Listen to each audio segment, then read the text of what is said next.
cause animale et écologie doivent-elles aller de pair? Malgré les tentatives de rapprochement à ce jour, ces deux éthiques sont souvent perçues comme inconciliables. Est-ce que la 6e extinction de masse va changer la donne? Bienvenue sur le débat de l'association Futur. Pour discuter de tous ces sujets avec nous, nous avons aujourd'hui par téléphone Thomas Lepelletier, qui est essayiste, chercheur en histoire et philosophe des sciences. Bonjour Thomas. Bonjour. Nous avons sur le plateau avec nous Jérôme Guillet, qui est astrophysicien, membre de la commission écologie AVF et de 2 collectifs de chercheurs écologistes. Bonjour. Voilà, nous avons Guilhem Saïz, fondateur de Vegalytics. Bonjour. Nous avons Astrid, que vous connaissez, Astrid Prévost, qui est nutritionniste. Bonjour. Et nous avons Amadeus, qui est fondateur de l'association Futur. Ce débat qui est assez vaste, on va commencer avec une première question simple, ou pas. Selon vous, existe-t-il des points de convergence entre ces deux éthiques ? Et on va peut-être commencer par donner la parole à Thomas Lepelletier. Alors, merci donc pour cette question. Alors, la question, effectivement, est vaste.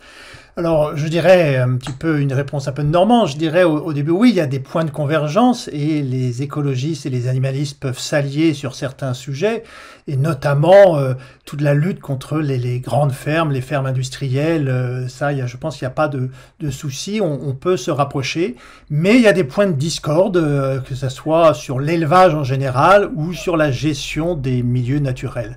Donc, il y a des rapprochements et des tensions. C'est peut-être ça qu'il va falloir regarder ensemble. Ok, alors est-ce que quelqu'un d'autre veut parler des points de convergence possibles ? Alors je vais enchaîner avec simplement ma petite expérience personnelle. Moi personnellement, c'est via la cause animale que j'en suis arrivée à l'écologie. Parce que de base, c'était vraiment uniquement la cause animale qui m'intéressait et le reste, je me disais, on s'en fiche un peu de l'écologie. J'en étais pas non plus à jeter mes papiers par terre, mais bon, voilà. Et le jour où j'ai réalisé que la pollution tuait également des animaux, que ce soit la pollution plastique, la pollution chimique, etc., là, je me suis dit qu'en fait, c'était pas cohérent d'être simplement, de se dire vegan sans intégrer également l'écologie à sa démarche. Ouais, moi, je suis assez d'accord avec cette position. Je pense que l'écologie est en fait, à mon avis, nécessaire à la cause animale, dans le sens où l'écologie, c'est essayer de préserver ou de faire en sorte qu'il y ait des conditions de vie décentes sur Terre. Et c'est vrai pour les humains, mais c'est aussi vrai pour les animaux. Donc si on ne s'occupe pas d'écologie, ça causera beaucoup de souffrance animale. Donc je pense que c'est absolument nécessaire. Et après, je pense que la convergence, comme l'a dit déjà Thomas, il y a beaucoup de points de convergence qui sont déjà là sur l'élevage en particulier. L'élevage industriel, du coup ? Sur l'élevage industriel, ça, il y a une convergence qui est très claire. Et après, il y a une certaine diversité dans le mouvement écologiste. Clairement, il n'y a pas encore de consensus sur une fin de l'élevage. Mais ça ne veut pas dire qu'il n'y en aura jamais. Je pense qu'il y a des discussions à avoir avec les écologistes de ce point de vue-là. Mais moi, là, je suis d'accord. Je pense qu'on est d'accord quand on est antispéciste cause animale, on fera attention à l'environnement pour les autres êtres sentients. Mais moi, mon problème avec l'écologie, c'est que, en fait, en l'érigeant de cette manière, les gens se disent qu'ils agissent pour soit la planète, soit les animaux. Or, leur impact, il est très faible. Et juste en étant vegan, il serait beaucoup plus impactant. Et c'est ça le reproche que je fais un petit peu, moi, à l'écologie, c'est d'être l'arbre qui cache une énorme forêt et on croit qu'on agit et en fait, on n'agit pas vraiment. Et on n'agit pas, en plus, là où il faudrait le plus... Pour toi, quand on est écologiste, on doit être animaliste. C'est le minimum d'être écologiste, c'est d'être déjà végétarien ou vegan. Déjà. Par rapport aux chiffres, nous, dans la cause animale, on est beaucoup plus sur la sensibilité, c'est émotionnel, parce qu'on voit des individus, ça nous touche et tout. Les écologistes sont beaucoup plus rationnels, ils font des stats, ils réfléchissent, ils se disent machin, mais en étant rationnels, ils devraient voir que la stat la plus impactante, c'est l'alimentation, et pourtant, là, ça bouge pas.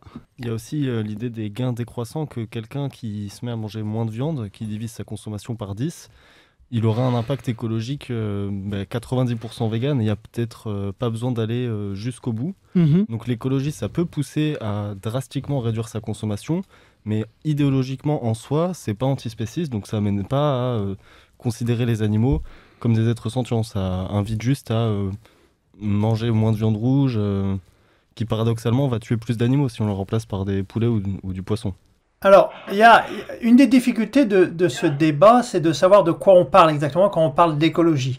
Je pense qu'il ne faudrait pas réduire l'écologie au souci de protéger l'environnement, parce que protéger l'environnement, je pense qu'il y a plein de gens qui veulent protéger l'environnement ou vivre dans un environnement viable. Je pense que tous les mouvements politiques sont d'accord pour ça. La question, c'est qu'est-ce qu'on entend par un environnement viable? Je dirais, moi, il faut définir l'écologie, c'est plus que protéger l'environnement, c'est ce désir, quelque part, de valoriser ce qui est, entre guillemets, naturel, puisque le concept est un peu délicat, et aussi une valorisation du vivant, des espèces, et de la préservation de la nature un peu telle qu'elle est, sans l'intervention humaine. Et c'est cette idéologie-là, moi, que je caractérise. Préservation de la biodiversité. Voilà, par exemple, ça peut être un souci de préserver la biodiversité telle qu'elle est. Et vous voyez, c'est plus que de préserver l'environnement au sens large. Et c'est cette idéologie qui, pour moi, caractérise le mouvement écologique, plus que le désir de vivre dans un environnement viable. Comme je vous le disais tout à l'heure, je pense que tout le monde veut vivre dans un environnement viable. Et là où le débat, là où il y a une difficulté après, c'est que cette idéologie que j'appellerais une idéologie de la préservation peut générer des obstacles idéologiques justement au passage au véganisme. Alors on pourra développer, mais je pense voilà, il faut caractériser un peu mieux l'idéologie écologiste pour voir en quoi elle pose un certain nombre d'obstacles à l'idéologie antispéciste. En tout cas, on peut tous se mettre d'accord que si les écolos étaient cohérents dans leur démarche, ils seraient au moins 80% végétariens ou véganes. Ça serait déjà une avancée majeure. Là-dessus, moi, je voudrais bien rebondir et par rapport au fait aussi qu'Amadeus, justement, faisait la distinction entre l'émotionnel et le rationnel. Je pense qu'il ne faut pas confondre écologie et écologiste. Et je pense que voilà, on peut très bien... il y a beaucoup d'écologistes qui ne sont pas cohérents justement dans cette démarche-là. Peut-être parce qu'ils ne connaissent pas encore les liens entre l'écologie et la cause animale, ou peut-être parce qu'ils ne veulent pas les voir, parce que ce serait trop coûteux, entre guillemets, pour eux de remettre en question leurs pratiques. Mais je pense que l'écologie en elle-même est profondément liée à la cause animale. Donc moi, je suis entièrement d'accord sur le fait que si on est vraiment cohérent en tant qu'écologiste, il faut être au minimum à 80-90% vegan. Et même, je pense que l'idéal, c'est d'être entièrement vegan. Et qu'il y ait de très bons arguments là-dessus. Et que malheureusement, je suis aussi un des premiers à regretter que ça ne soit pas plus présent dans le mouvement écologiste. Clairement, il y a du progrès à faire là-dessus et c'est très important qu'on argumente beaucoup vers eux pour que ça évolue dans ce sens-là.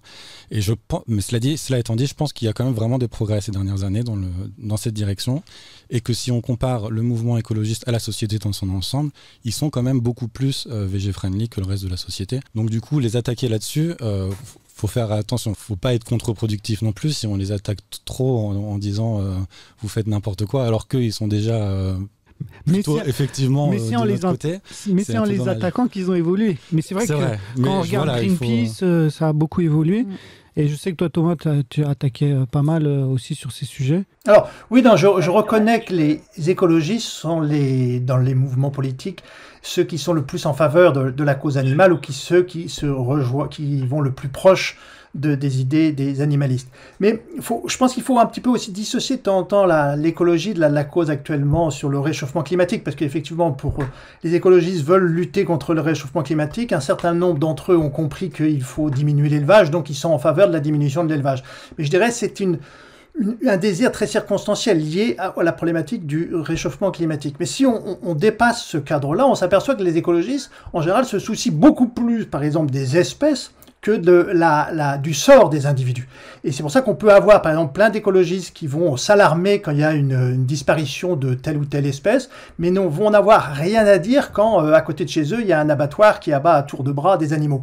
Donc il y a dans la pensée écologiste une espèce de dissociation entre le souci de l'espèce et le souci de l'individu. Or, les animalistes, bien sûr, se soucient avant tout de l'individu et beaucoup moins de l'espèce. L'espèce n'est pas un critère éthique important. Donc, une disparition d'espèces pour un animaliste ne va pas être forcément très grave, alors que pour un écologiste, elle va être très grave. Et inversement, la mise à mort d'un cochon peut être vue de façon très négative par un animaliste, alors que pour un écologiste, bon, ça fait partie plus ou moins du cycle de la vie et il peut trouver ça tout à fait normal. Vous voyez, donc il y a fondamentalement, je pense, des tensions qui sont difficiles à résoudre entre le mouvement animaliste et le mouvement écologiste.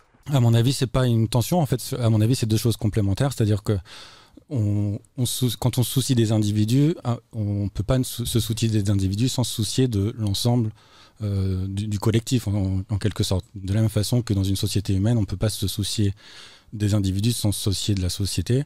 À mon avis, les deux devraient vraiment aller de concert. Alors là où moi j'ai là où j'ai un contre-argument, c'est, je donne un exemple des fois, c'est ce que, pour illustrer un peu ce que Thomas disait, c'est que si tu as deux espèces où tu as 100 orang-outans et 2 chimpanzés, et qu'on te dit tu dois te sacrifier 2 individus d'une même espèce, les écologistes vont sacrifier parmi les 100 orang-outans où il en restera plus que 98 pour garder 2 espèces. Or, un animaliste pourrait se dire je vais sacrifier les 2 chimpanzés parce qu'ils vont mourir, ça va faire de peine à personne d'autre. S'il est utilitariste. Voilà, s'il est utilitariste, conséquentialiste sur les souffrances, alors que si il tue 2 orang-outans, je m'en mêle dans mon truc, mais ça va faire de la peine aux autres, les autres vont voir qu'ils sont morts et tout ça, et donc ça va générer plus de souffrance. Or, si ça n'a pas de conséquences sur un réel cycle et équilibre de biodiversité et de climat, pourquoi garder 2 espèces alors que ça n'a pas de conséquences réelles, quoi. Alors juste là-dessus, pour moi justement, l'animaliste ne tue personne, en l'occurrence, ni l'un ni l'autre. Non mais t'as pas le choix. Ouais, en l'occurrence, ça reste justement très très théorique, et si c'est théorique, c'est pas applicable dans la réalité, quoi. Non, mais ce genre de dilemme, ça peut être intéressant pour montrer qu'il y a des différences d'approche, mais à mon avis, c'est une façon de monter une opposition qui est complètement artificielle. C'est-à-dire qu'on a assez peu ce genre de dilemme en pratique. Un peu comme c'est un peu comme si tu dis bon, tu dois tuer ton père ou ta mère, qui sait, tu choisis, t'aimes les deux, t'as pas envie d'en tuer. C'est pour illustrer qu'il y en a qui vont se battre pour les espèces et il y en a qui vont se battre pour les individus. C'est ça que ça illustre. Pour répondre à Jérôme, Jérôme dit que le souci des individus nous pousse à avoir le souci des espèces. Alors, c'est peut-être vrai, mais la réciproque n'est pas vraie. Le souci de l'espèce ne nous pousse pas à avoir le souci des individus. C'est pour ça que les écologistes ne se soucient pas actuellement du sort des cochons en termes d'espèces, parce qu'ils savent très bien que l'espèce des cochons n'est pas du tout menacée. Et ils vont aussi, la plupart du temps, se ficher un peu du sort des individus cochons. Puisque les individus cochons, le fait qu'on mette à mort des individus cochons ne met pas en danger l'espèce cochon. Donc je pense, si c'est vrai que le souci des individus implique un souci des espèces, la réciproque n'est pas vraie. Et la priorité pour les écologistes, c'est bien le souci des espèces. C'est pour ça qu'ils tolèrent beaucoup plus facilement le fait qu'il y ait des abattoirs à côté de chez eux, mais qui vont s'indigner à chaque fois qu'on parle d'une baisse de niveau de biodiversité. Moi, je voudrais rebondir là-dessus parce que, j'expliquais tout à l'heure que moi, j'étais arrivée à l'écologie via la cause animale, mais l'inverse, pour certaines personnes, l'inverse est vrai aussi. Et je connais de nombreuses personnes qui arrivent à la cause animale et qui deviennent véganes parce que à la base, ils étaient écologistes et qui se sont rendus compte à un moment donné que, qu'ils pouvaient faire autrement. Donc, en fait, je pense que assez souvent, la pratique peut amener, à rejoindre les deux. À rejoindre les deux, et la pratique peut précéder, on va dire, l'éthique. C'est-à-dire que, mettons, quelqu'un qui est écologiste, qui va se rendre compte que pour être écologiste, il faut diminuer de minimum 80 voire 90% sa consommation de viande et de tout produit d'origine animale, qui va le faire et qui va se rendre compte que c'est possible, que il meurt pas de carence, que il n'est pas en train d'avoir une vie triste, etc. Du coup, ça va être beaucoup plus facile pour cette personne de faire le pas, de franchir les 10% qui restent, et du coup de devenir végane, et à partir de là, en devenant végane ou 90% végane, de se soucier de cause animale et de se soucier des individus. Moi, je le vois vraiment comme ça. Je pense que vraiment que la pratique précède l'éthique, pour beaucoup de gens, pour la majorité.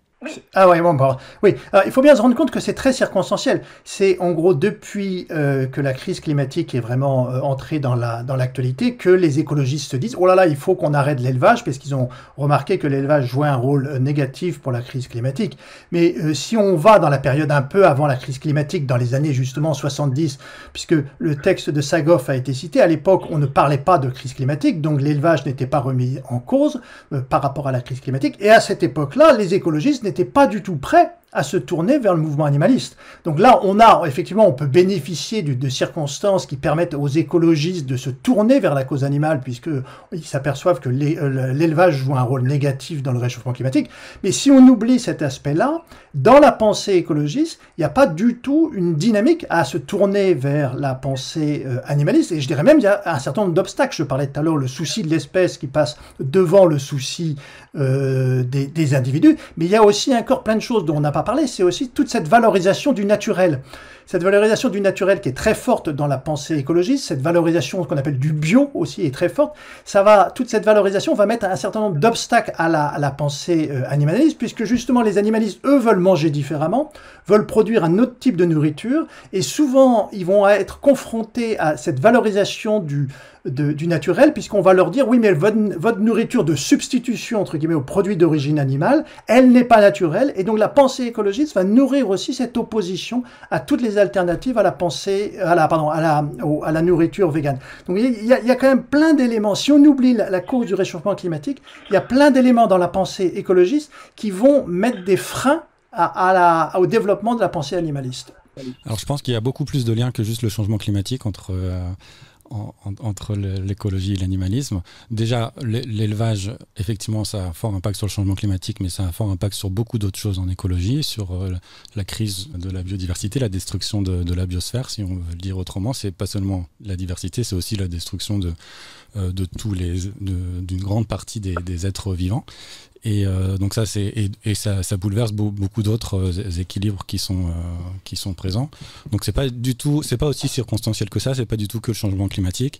Et je pense qu'il y a quelque chose d'aussi un peu plus profond même là-dedans, qui est que l'écologie est certes une forme différente, mais une forme différente de critique de l'anthropocentrisme, c'est-à-dire qu'on considère l'intérêt pas seulement des êtres humains, mais aussi des animaux. Alors certes, c'est d'une façon différente, on va plus se focaliser sur les espèces. Donc d'après moi, ça doit être complété par une éthique animaliste, mais c'est pas une opposition en fait. Je pense que c'est quelque chose qui doit être complété. Moi, c'est là où je voulais revenir.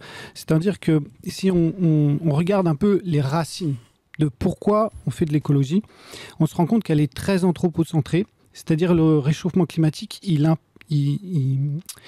intéressé les écologistes. Pourquoi ? Parce que ça va gêner les humains. Si le réchauffement climatique n'avait aucune conséquence, c'est juste ça changeait les forêts landaises en forêt tropicale, mais que ça produirait rien d'autre, il y aurait pas on se prendrait pas la tête sur le réchauffement climatique. Si la biodiversité n'avait pas de conséquences sur l'équilibre potentiel de la Terre et donc des conséquences sur l'humanité, on ne s'intéresserait pas à la biodiversité. Si les écologistes qui s'intéressent à la beauté du monde n'avaient pas de conséquences que la beauté soit belle ou ne soit pas belle, ils ne s'intéresseraient pas à l'écologie. Et donc on se rend compte que l'écologie, c'est quand même une logique très anthropocentrée. Maintenant, c'est une logique anthropocentrée, c'est déjà bien, parce que c'était une logique anthropocentrée pour les générations futures. Donc déjà, il y avait une forme d'altruisme qui n'est pas que pour soi, parce que le réchauffement climatique, nous, on ne va peut-être pas le subir de folie, bon, quoique. Et donc, il y avait déjà une avancée de l'élévation de son cercle de compassion aux générations futures. Après, ce qu'on va dire, c'est que la cause animale, ça, c'est que pour les animaux, c'est de l'altruisme pur, et je ne suis pas tout à fait d'accord. Parce que, en fait, déjà, on va s'intéresser à la cause animale parce que ça nous fait mal. Ça nous fait mal de voir des êtres sentients en train de souffrir, et donc on va s'intéresser aux animaux parce qu'on n'a pas envie aussi que ça nous fasse mal. Et deuxièmement, on a un intérêt... il y a des intérêts. La cause animale, c'est l'impact. C'est manger vegan, par exemple, c'est ce qui impacte le plus le CO2. Donc, on a un intérêt à être dans la cause animale. C'est également bon pour la santé. Donc, aussi, la cause animale, il y a une forme d'anthropocentrisme. Mais c'est un anthropocentrisme qui est allé encore plus loin parce que c'est sur des êtres sentients, c'est pas les humains, et on évolue. Et donc pour moi, en fait, juste la cause animale, c'est juste une évolution de l'écologie où on a encore passé un nouveau stade de cercle de compassion et d'élévation de l'humanité qui intègre non plus que les humains et les générations futures, les humains, les générations futures et les autres animaux. Moi, je voudrais revenir juste un petit peu sur ce que disait Thomas, à la fois sur les différents courants, à savoir que l'écologie se préoccupe plus du bio, du naturel, etc., et que les animalistes, pas du tout. Je voudrais souligner qu'il y a quand même, il y a différents courants dans l'animalisme, et je pense qu'on est beaucoup de véganes et d'animalistes à prôner le bio. Il y a même des expérimentations actuellement d'agriculture entièrement végane et bio qui se mettent en place. Donc voilà, je pense qu'on ne peut pas faire une coupure comme ça très nette entre, d'un côté, il y aurait les écologistes qui seraient 100% bio et qui voudraient que du naturel et du coup qui dirait que tous les produits véganes transformés sont pas bons, et de l'autre côté tous les véganes qui seraient pro-produits transformés et compagnie. Je pense qu'il y a vraiment toute une palette au niveau des véganes, en tout cas de ce côté-là. Et de la même façon, du côté de l'écologie, il y a effectivement un certain nombre d'écologistes, moi je trouve que c'est un peu des écologistes à la papa, qui sont très anthropocentrés et qui se disent que justement, en gros, il faut sauver la planète pour sauver nos fesses. Mais en même temps, il y a de plus en plus, je pense, d'écologistes qui nous intègrent vraiment justement dans la biosphère et qui prônent que l'humain s'intègre justement parmi les animaux, tout simplement. Et je pense que c'est même pas récent pour le coup, ça c'est quelque chose qui était vraiment ancré dès le début, je pense, dans le mouvement écologiste. C'était pas anthropocentré, il y avait vraiment très tôt une critique de l'anthropocentrisme. Et effectivement, il y a beaucoup d'arguments anthropocentrés qui sont utilisés en écologie, ça c'est clair. On peut le regretter ou pas, ça peut être stratégique. Je pense qu'il y a une grosse partie de la société qui adhère au changement grâce à ces arguments. Bon, après, ça peut être juste une première étape, on peut en discuter d'un point de vue stratégique. Mais je pense que dire que l'écologie est anthropocentrée, je pense que ce serait une erreur parce que c'est vraiment pas son ADN à la base. Si on prend effectivement l'écologie comme un mouvement qui est contre l'anthropocentrisme, et c'est vrai au niveau des textes théoriques, hein. Alors ce que disait Amadeus est aussi vrai, c'est que chez certains écologistes il y a un souci de l'humain, mais si on prend au niveau des textes théoriques, c'est vrai. Mais en même temps, cet anthropocentrisme, il est différent de celui cet anti-anthropocentrisme est différent de celui de l'animalisme, et il génère aussi un certain nombre de problèmes. Je vais prendre deux exemples. On parlait du souci de l'espèce tout à l'heure. Il s'est diffusé dans la société cette idée que les espèces sont importantes. Et ça fait que maintenant, on est dans une société où quand on dit qu'on veut arrêter l'élevage, un certain nombre de personnes se disent « Ah oui, ça va entraîner la disparition des vaches, ça va entraîner la disparition des cochons, ça va entraîner la disparition des poules. » Et ils sont offusqués par cette idée-là de la disparition d'une race de vaches, d'une race de poules. Et ils vont donc s'opposer au véganisme, s'opposer à la pensée animaliste par peur de perdre, en gros, cette espèce. Donc ce souci de l'espèce qui émane de la pensée écologiste, il a diffusé maintenant dans toute la société, au-delà des mouvements écologistes, et il fait qu'il crée un certain nombre d'obstacles.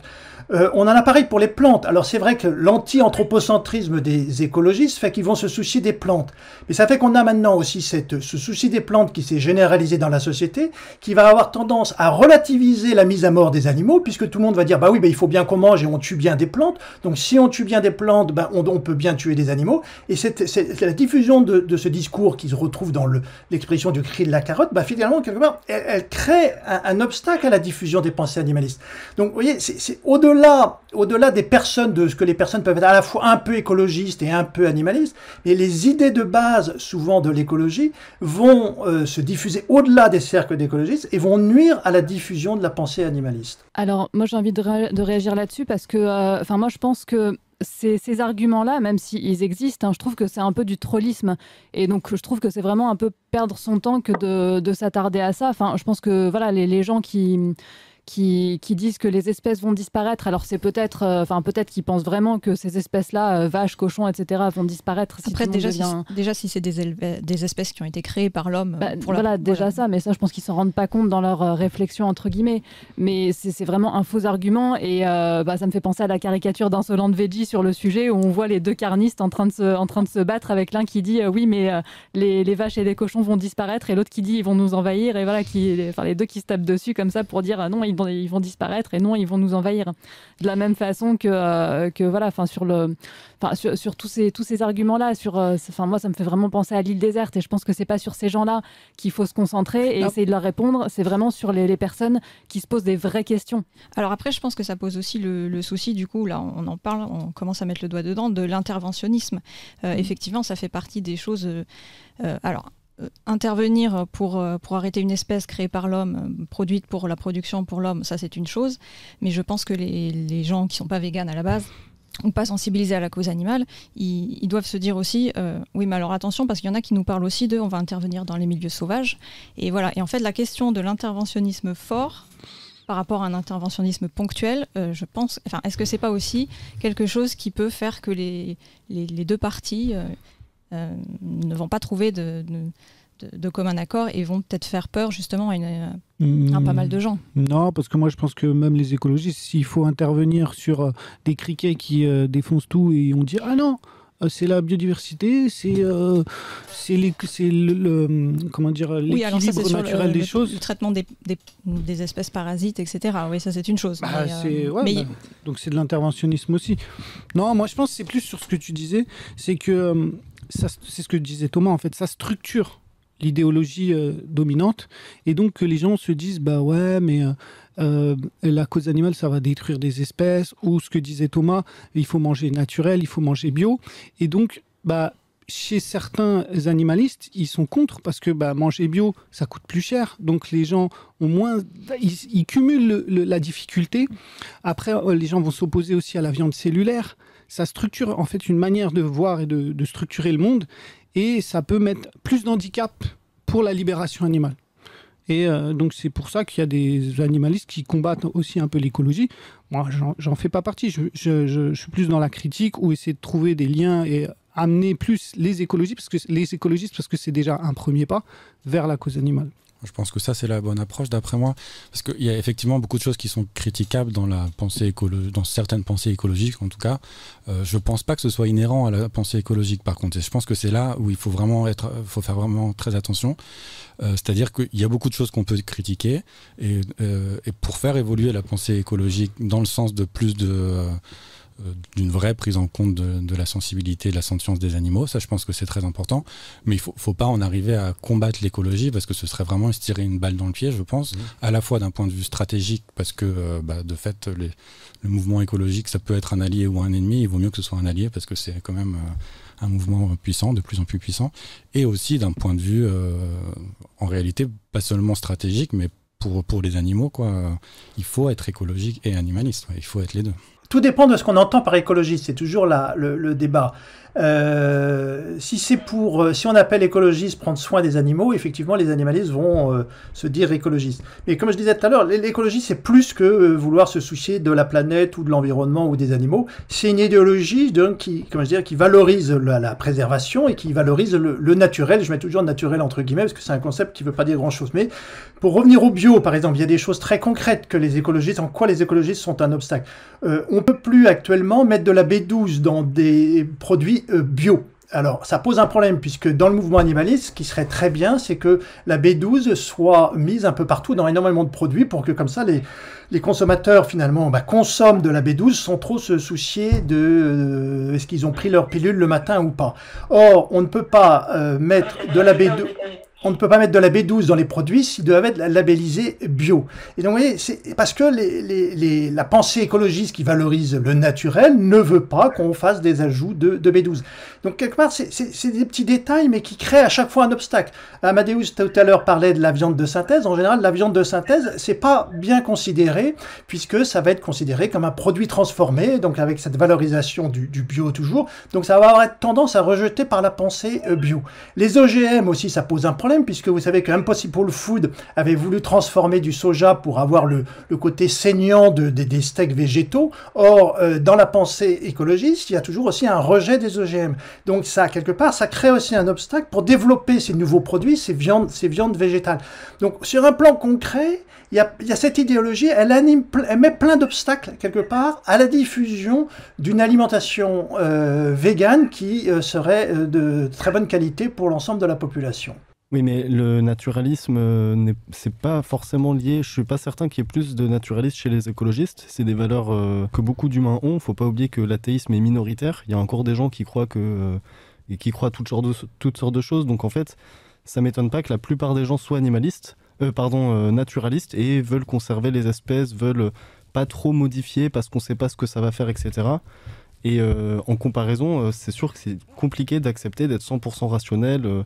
De lire les études sur les OGM et compagnie, donc je suis pas certain qu'il y ait plus de naturalistes chez les écolos que chez les véganes par exemple. À mon avis, Et vu que l'écologie est une bonne porte d'entrée à une alimentation végétale, peut-être qu'il vaut mieux pas non plus exclure les personnes qui sont naturalistes, même si au final ça va causer un clash, un problème dans leur système idéologique, s'ils veulent être 100% vegan après. Moi, ce que je vois aussi par rapport à la B12, et c'est le cas aussi là tout dernièrement par rapport à la supplémentation en calcium, notamment dans les laits végétaux, maintenant ça va être le même problème, les laits végétaux supplémentés en calcium ne seront plus labellisés bio.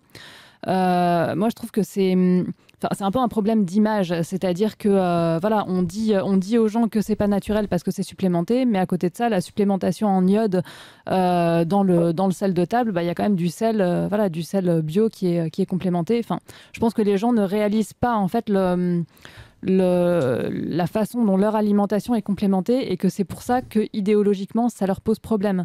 De la même façon que pour la viande cellulaire, tout de suite quand ça titre dans les journaux, ça titre sur la viande, comment ils appellent ça, ou la viande synthétique. Donc forcément synthétique, ça fait peur et je pense que c'est des éléments de langage qui sont probablement assez savamment manipulés par les lobbies et que si ces éléments de langage changent, du coup la vision pourra changer aussi là-dessus. Mais je ne pense pas que ce soit vraiment intrinsèque à l'écologie d'être anti-complémentation en B12 ou anti-supplémentation en calcium. Ou anti... Voilà. Il y a aussi une critique de l'idée de nature dans le mouvement écologique. Écologiste, c'est quelque chose qui est aussi très présent en fait. Et bon, mais il y a aussi effectivement, bien sûr, beaucoup de valorisation des choses naturelles. Il y a un peu les deux. Et moi, je voudrais juste dire que sur certains des points, autant je soutiens complètement une approche rationnelle, une analyse rationnelle des faits, et dans certains cas, ça n'a pas beaucoup de sens d'être arc-bouté sur l'idée du naturel, d'après moi. Mais il y a aussi des cas où on peut se poser, ça peut amener à une réflexion, et on peut se poser des questions sur le tout technologique, par exemple la viande cellulaire. Autant je vois très bien l'intérêt éthique, au moins à court terme en tout cas, de pouvoir éviter l'abattage d'animaux. Autant d'un point de vue écologique, je pense que c'est tout à fait rationnel de se poser la question, est-ce que vraiment c'est écologique à long terme en tout cas. Et il y a un principe de précaution aussi. Oui, tout à fait. Comme pour les OGM au final. Oui, aussi. Après, on ne se pose pas la question à long terme de savoir si la production d'insectes ou de poissons, c'est écolo. On le fait quand même. Et la viande de synthèse qui est mieux, on dit... on ne prend pas assez le principe de précaution. C'est comme d'un côté ou de l'autre, quand on dit on va intervenir pour, je ne sais pas, réguler les prédateurs, pour préserver d'autres espèces.